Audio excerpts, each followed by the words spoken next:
The first step, I think, is having a routine. Having a routine, absolutely. We want them to be respectful, but we don't show them respect and give them respect. We don't model that.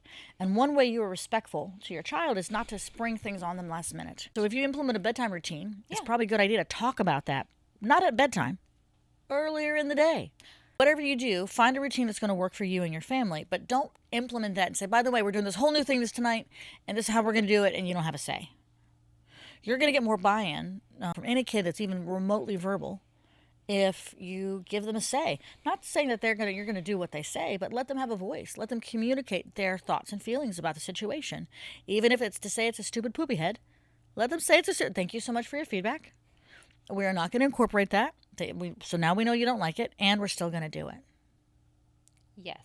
I think the general tips to make it smoother are is, first of all, have a routine.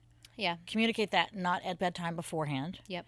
And then also build in the extra time when you're starting a new routine or you're changing stuff, like you've talked about several times. Build in that extra time and cushion, knowing things may go south as they adjust. Yes.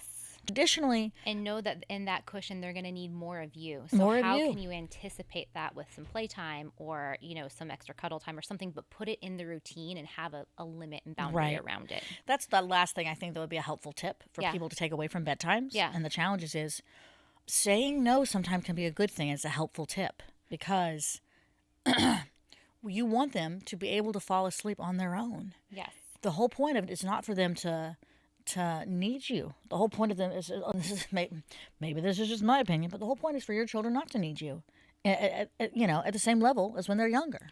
Dependence.